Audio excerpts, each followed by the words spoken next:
Nossa Senhora de Guadalupe, a mãe que transformou a história. Imagine um milagre tão poderoso que ele uniu culturas, modernizou milhões e continua a tocar os corações até hoje.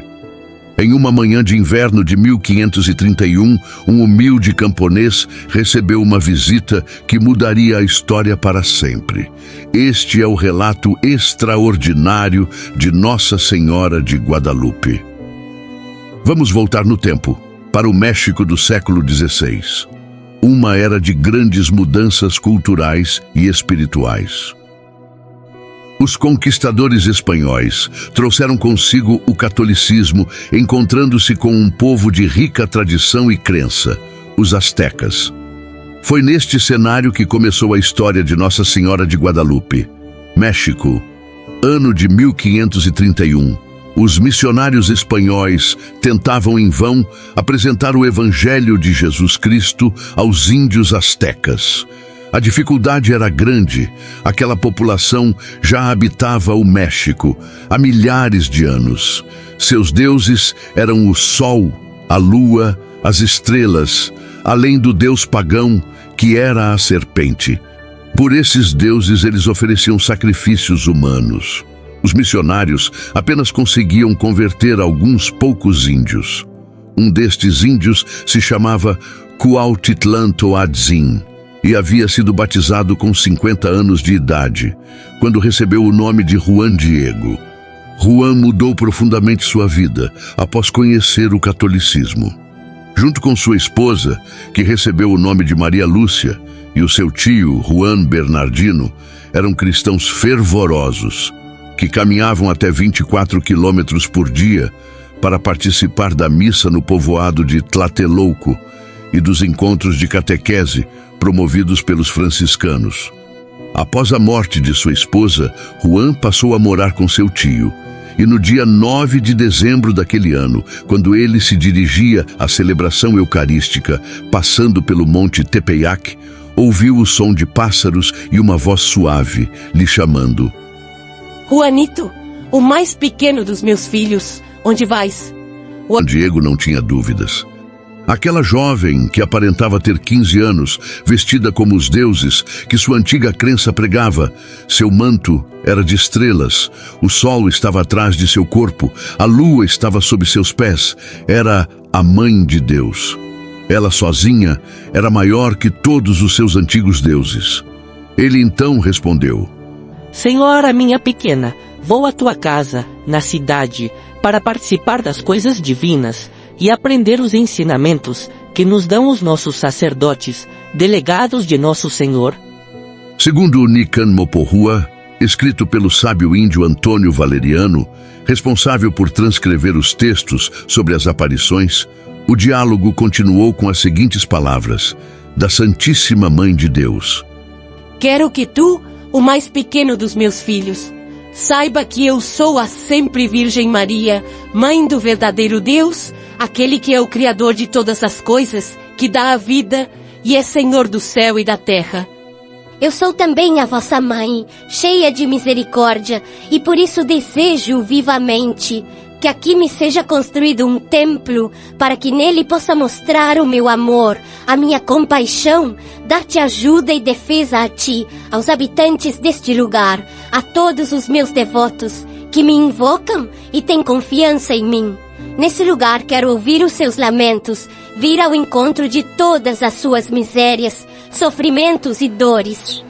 Agora, para realizar quanto deseja a minha benignidade, deves ir à casa do prelado do México para lhe dizer que sou eu que te envio. Manifestar-lhe-ás o meu desejo de ter aqui um templo na esplanada. Presta atenção para lhe dizer tudo quanto viste e ouviste. Prometo-te a minha proteção, te farei feliz e te darei uma grande recompensa por este dever difícil que te confio. Agora que conheces a minha vontade, meu filho tão pequenino, vai e põe nisto todo o teu esforço. Inclinando-se, Juan Diego lhe responde: Minha senhora, vou fazer já o que me mandas. Eu sou o teu humilde servo. Vou-me embora. Juan Diego foi direto para a cidade e para a casa do bispo, Juan de Zumárraga, franciscano. Ao chegar, Juan Diego se apresentou e rogou a um dos empregados do bispo que fosse dizer a Dom Zumárraga que precisava falar com ele. Passou bastante tempo, até que o levaram à presença do bispo. Logo que entrou, relatou o que tinha visto e o que a Senhora do Céu havia pedido. O bispo ouviu toda a explicação e o recado que lhe trazia, mas parecia não lhe dar crédito. E lhe respondeu: meu filho, você vai voltar numa outra ocasião, em que eu tenha tempo para ouvir tudo isso com calma. Eu então ouvirei toda essa história, desde o início, e depois pensarei no desejo que trouxe você até mim. Dom Zumárraga precisava ainda de um intérprete para falar com os índios. Isto então dificultava bastante o entendimento. Juan Diego saiu de lá muito triste. Sentiu que talvez o bispo não acreditasse nele. Afinal de contas, ele era da casta Tlamenes, a mais desprezada entre os astecas, cuja inferioridade apenas não era maior que a dos escravos. Então, no dia 10 de dezembro, ele volta ao local da visão. E quando chega no monte, lá já está a senhora à sua espera. Senhora minha pequena, a mais pequena das minhas filhas, fui cumprir as tuas ordens e cheguei com algumas dificuldades a falar com o homem indicado, expondo-lhe a tua vontade como me tinhas ordenado. Não o posso negar, fui recebido dignamente e ouvido com atenção, mas pelas palavras de resposta, tive a impressão de não ter sido acreditado. Ele recomendou-me que voltasse, para indagar sobre as intenções da minha visita. Compreendi, porém, claramente que ele considera a proposta da construção de uma igreja mais como uma invenção minha do que uma ordem tua. E agora eu peço-te, minha senhora e minha pequena, para que ele nos acredite, que tu deis esta missão a outra pessoa, a alguém que seja uma personalidade conhecida, respeitada e bem vista. Eu sou um pobre homem, um ser que nada vale, alguém insignificante, uma simples folha. E tu, senhora minha pequena, mandas-me a um lugar onde eu não tenho o costume de ir, e muito menos de permanecer. Senhora minha patroa, assim sou um peso e nada poderei fazer. Sorrindo com seu jeito amável, a senhora responde: escuta, meu filho, o mais pequeno de todos, e sabe que muitos são os meus devotos e servidores, a quem eu poderia confiar o encargo de levar a minha mensagem para realizar o desígnio que tenho em mente. Mas a minha escolha já foi feita. Eu quero que sejas tu mesmo a colaborar comigo para atingir a minha finalidade. Então, meu filho, o mais pequeno de todos, eu recomendo-te e até te ordeno categoricamente que tu, já amanhã, voltes a ver o bispo. Fala-lhe em meu nome e diz-lhe com franqueza que é minha vontade que o templo se construa.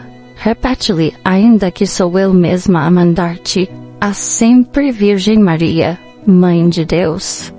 Juan Diego voltou ao encontro do bispo, que o ouviu com atenção e pediu uma descrição melhor da imagem da senhora. O bispo chegou a imaginar que talvez o índio, muito devoto, pudesse ter criado uma fantasia em sua mente, misturando o que ele aprendeu na catequese com elementos das suas antigas crenças. Juan Diego, com coragem e determinação, perguntou ao bispo: Senhor, qual é o sinal que queres? Eu corro já a pedi-lo à Senhora do Céu, que me enviou aqui. Assim que Juan Diego saiu, Dom Zumárraga pediu que seus criados o seguissem para saber com quem Juan Diego estava se encontrando e se, de fato, estava se encontrando com alguém. Os criados foram atrás do índio, mas a certa altura ele simplesmente desapareceu. Estava chegando o momento de se revelar os sinais. Quando Juan Diego chegou à casa de seu tio, o encontrou gravemente enfermo com o que eles chamavam de cocolotse, uma terrível peste daquele tempo, conhecida hoje como varíola. Ele já estava em estágio avançado, com o corpo todo banhado de sangue.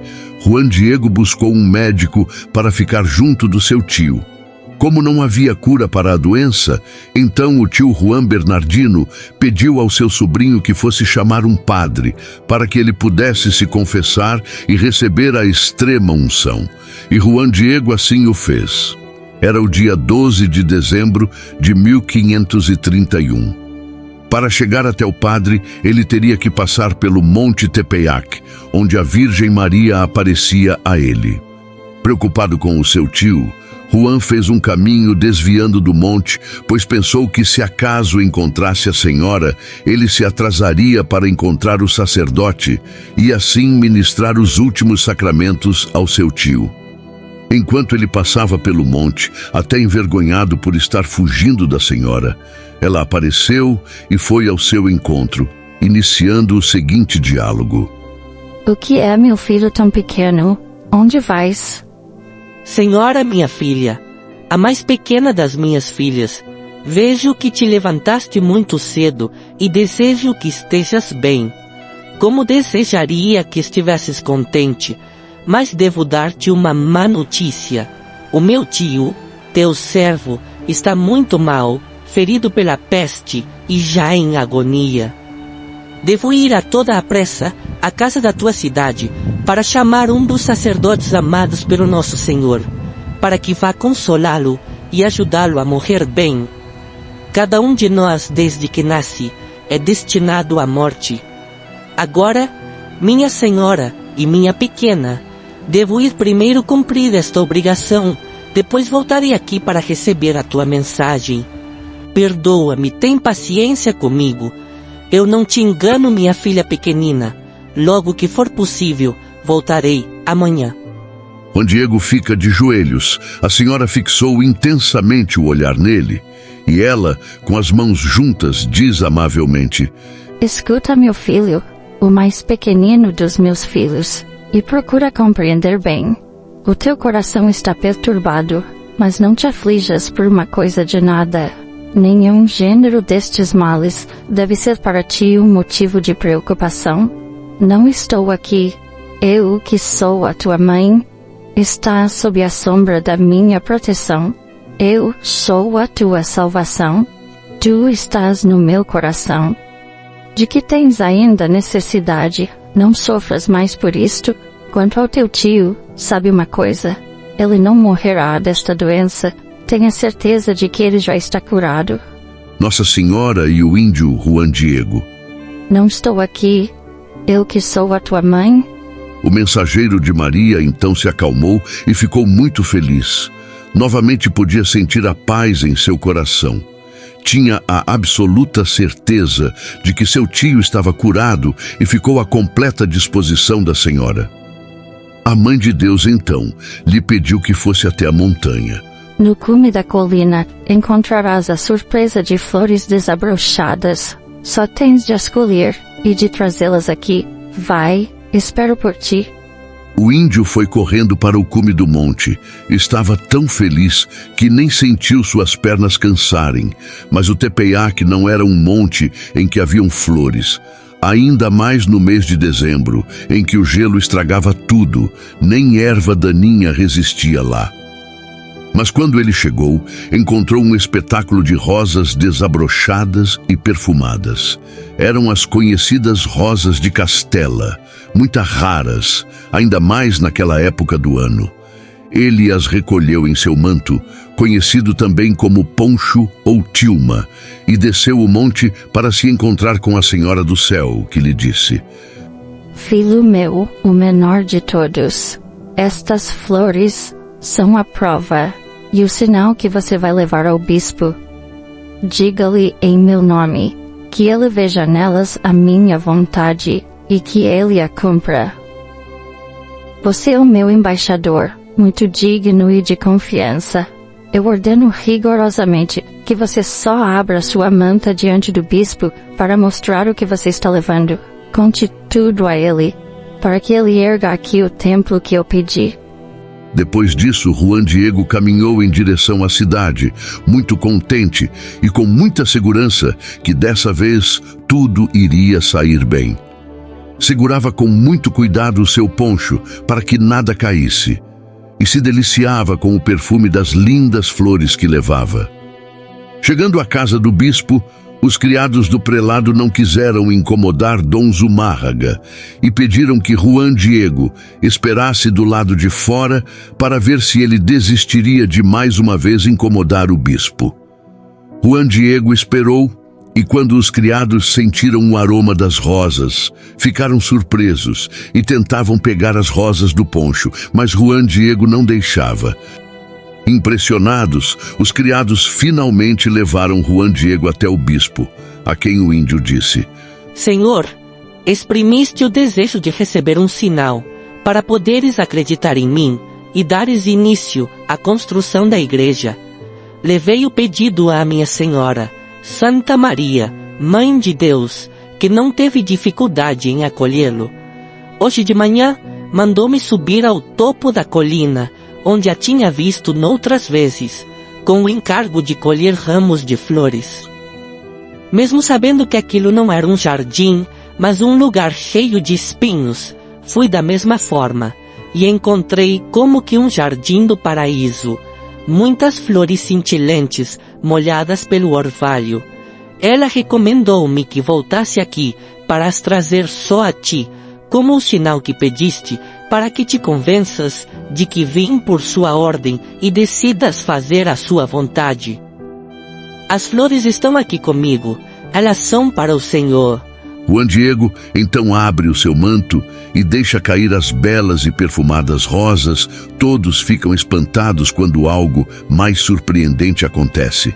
No simples manto de Juan Diego aparece impressa a imagem da Virgem Santa, com o seu rosto de mansidão, mãos juntas, com a túnica cor-de-rosa até aos pés, o manto azul e 2 grandes olhos brilhantes que pareciam vivos. Assim como o bispo, todos se ajoelharam imediatamente, tentando acreditar no que seus olhos viam. Dom Zumárraga desamarrou o manto de Juan Diego e o levou para seu oratório. A partir deste momento, o bispo fez questão que Juan Diego ficasse hospedado no palácio episcopal. Também pediu para que logo no amanhecer do dia seguinte, Juan Diego o levasse até o local onde deveria ser construída a igreja. Juan Diego estava ainda ansioso para ver seu tio que havia ficado enfermo. Quando chegou em casa, outra surpresa. O tio estava completamente curado. Os médicos que o acompanhavam estavam sem palavras para descrever a cura.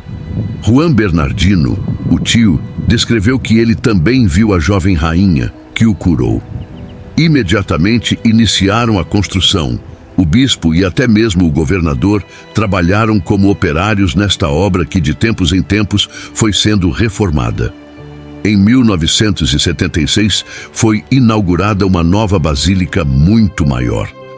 Iniciaram os milagres referentes ao manto. Mais de 8 milhões de índios se converteram assumindo o catolicismo.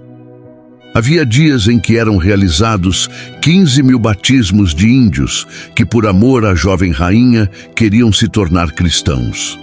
Toda uma nação asteca se tornou católica, fazendo de Maria a maior evangelizadora da América, logo nos primeiros dias.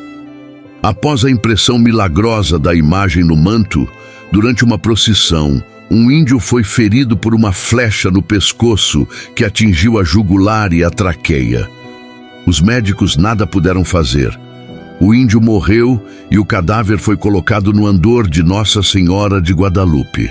Imediatamente a flecha pulou do pescoço do índio e este recobrou a vida. No local do ferimento ficou apenas uma mancha rosa. Muitos milagres foram acontecendo por intercessão de Nossa Senhora de Guadalupe, como ficou conhecida. Quando a Mãe de Deus se apresentou a Juan Diego, ela usou o nome Santa Maria Tecuatlaxopeu, que na língua asteca quer dizer aquela que esmaga a serpente. Para os índios, isto teve grande significado, pois antes eles ofereciam sacrifícios aos seus deuses pagãos.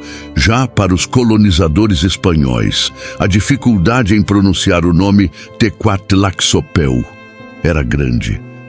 Os índios pronunciavam o nome Coatlalupei, que soa parecido com Guadalupe, que é uma antiga devoção espanhola a Nossa Senhora de Guadalupe, uma imagem de madeira encontrada nas areias de um rio entre os anos 1312 e 1350. O poncho que Juan Diego vestia no dia 12 de dezembro, no ano de 1531, deveria durar apenas 12 anos, pois é feito de um tecido muito frágil, extraído da planta maguey. No entanto, o poncho é o mesmo até os dias atuais e, milagrosamente, não se decompôs. O poncho mede 1,65 de comprimento por 1,60 de largura e está intacto, apesar de não ter sido bem preservado na época. Por 120 anos, o tecido ficou sem proteção alguma. Milhares de pessoas deixavam velas queimando ao seu lado, beijavam o tecido, tocavam-no com espadas, sofreu inundações e umidade salitrosa. Em 1791, quando alguém limpava a moldura onde o manto estava exposto, deixou cair acidentalmente um vidro de água régia, ou seja, ácido nítrico e clorídrico. O líquido não chegou a atingir a imagem, mas o tecido ficou com uma grande mancha que misteriosamente foi desaparecendo com o tempo. Outros retoques também já foram dados à imagem. A lua, que era branca, foi coberta de prata, outras partes da imagem foram cobertas por ouro. Mas tanto a prata quanto o ouro escureceram e estão caindo com o tempo, dando lugar às lindas cores originais da imagem. Em 1921, Luciano Pérez, uma anarquista espanhol, se disse convertido e colocou um arranjo de flores sobre o altar, próximo à imagem. Na verdade, as flores escondiam uma carga de dinamite, que ocasionou numa violenta explosão. O altar de mármore foi destruído. Um grande crucifixo de bronze se entortou. Todos os castiçais da basílica foram destruídos, assim como todas as janelas da igreja e dos prédios vizinhos. O manto, no entanto, ficou intacto, como se nada tivesse acontecido. Tantos milagres e tantos mistérios envolvendo o tecido começaram a chamar a atenção da avançada ciência do século XX. Em 1949, o Dr. Richard Kuhn, Prêmio Nobel de Química, estudou exaustivamente 2 amostras do tecido e chegou à seguinte conclusão: nas fibras não existem corantes vegetais, nem corantes animais, nem corantes minerais. Concluiu-se então que a imagem não era de forma alguma uma pintura. Em 1979, os cientistas Jody Brand-Smith e Philip Serna-Kallaha, ambos membros da equipe científica da NASA, também fizeram durante 2 anos um meticuloso estudo da imagem. Usaram a fotografia em infravermelho, método que permite encontrar os esboços das pinturas e as marcas dos pincéis. É uma técnica muito utilizada para averiguar a autenticidade de pinturas antigas. Os norte-americanos não encontraram nenhum sinal de pintura, nem mesmo verniz foi empregado para conservar a imagem. Nenhum esboço foi encontrado, nenhuma técnica de pintura conhecida foi utilizada. Com o infravermelho, é possível acompanhar cada fio de cabelo da imagem, até mesmo das sobrancelhas. A conclusão foi: apesar da ausência de qualquer recobrimento protetor, a túnica e o manto são brilhantes e coloridos, como se acabassem de ter sido pintados. O retrato original conserva-se como no dia em que foi feito.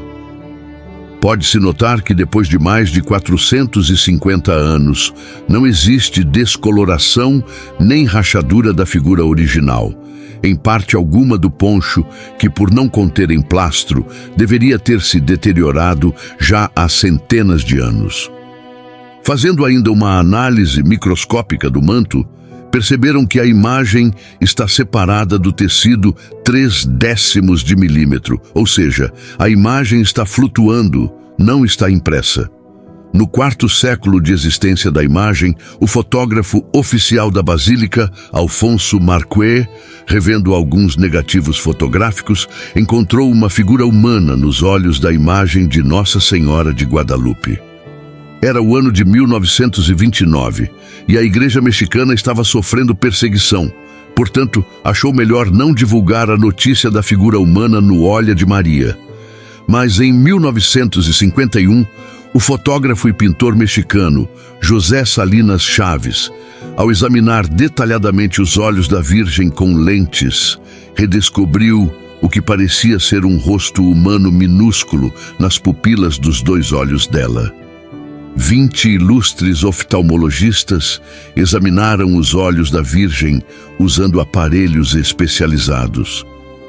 Eles emitiram um relatório, certificando que a figura presente na pupila da Virgem era o efeito de triplo de Purkinje-Samson, característico de todo o olho humano normal e vivo. Trata-se dos 3 reflexos vistos por uma pessoa. Um reflexo na superfície da córnea, outro em um plano mais profundo, na superfície anterior do cristalino, e o terceiro, que se apresenta invertido, na superfície posterior do cristalino. Afirmaram que a imagem resultante se situa exatamente onde elas deveriam estar, num olho humano, e afirmam também que a distorção das imagens ocorre precisamente como num olhar normal, acompanhando a curvatura da córnea. Consideraram este fato um mistério inexplicável. Um dos oftalmologistas que examinaram o olho da imagem comentou depois que pareciam olhos vivos. Tantas descobertas foram cada vez mais chamando a atenção de especialistas, entre eles o Dr. José Asti Tonsman, que trabalhava no Centro Científico da IBM, no processamento de imagens transmitidas por satélites artificiais, através de computadores. O processo digital utilizado na imagem tratava-se da construção de uma fotografia pelos computadores à base de dígitos ou números, e sabendo que os oftalmologistas enxergavam o busto de um homem com barba na imagem, Dr. Tonsman afirmou: "Se este busto está aí, eu poderei ampliá-lo melhor do que ninguém com os computadores." Utilizando potentes computadores, Dr. Tonsman aumentou os olhos da Virgem 2.500 vezes, utilizando técnicas avançadas para não perder a nitidez. Então, apareceram como que impressos ou fotografados, exatamente como acontece num olho humano, aquilo que está na frente do olho umedecido. Ele reflete discretamente aquilo que vê. E o que havia nos olhos de Nossa Senhora? Em primeiro plano, há um índio que bate com as descrições de Juan Diego. Ao lado há um frade franciscano e um homem jovem de barba em atitude de admiração.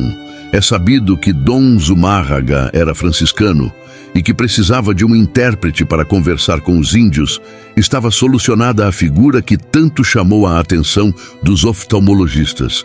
E atrás de todos se distingue o que parece ser uma família de índios ajoelhados em atitude de oração, com algumas crianças. Ou seja, estas pessoas são exatamente as que um documento da época descreve como sendo as que estavam presentes na casa do bispo quando se deu o milagre. O cientista declarou ser impossível mãos humanas fazer uma pintura tão minúscula como esta, que não se pode ver a olho nu e nem com lentes comuns. Basta dizer que as menores figuras encontradas medem 1/4 de 1/1000º de milímetro. Um dos aspectos mais humanos da figura é que, incrivelmente, o manto tem, nas partes onde estão localizados o rosto e as mãos da Virgem, uma temperatura constante de 36,6 graus Celsius, ou seja, a temperatura de um ser humano vivo. Nossa Senhora de Guadalupe é um milagre vivo e foi proclamada em 1910 pelo Papa São Pio X, a padroeira das Américas. Em 1945, a pedido do episcopado e do povo mexicano, ela foi proclamada Rainha do México, e o documento oficial afirma, depois de estudos científicos, que ela foi pintada por pincéis que não são deste mundo. O Papa João Paulo II a visitou 5 vezes. Na última visita, em 2002, canonizou o índio Juan Diego. Nossa Senhora de Guadalupe também foi proclamada padroeira e protetora dos não-nascidos que se encontram no ventre materno. Ela é muito invocada nos partos difíceis e há inúmeros milagres nesse tipo de caso.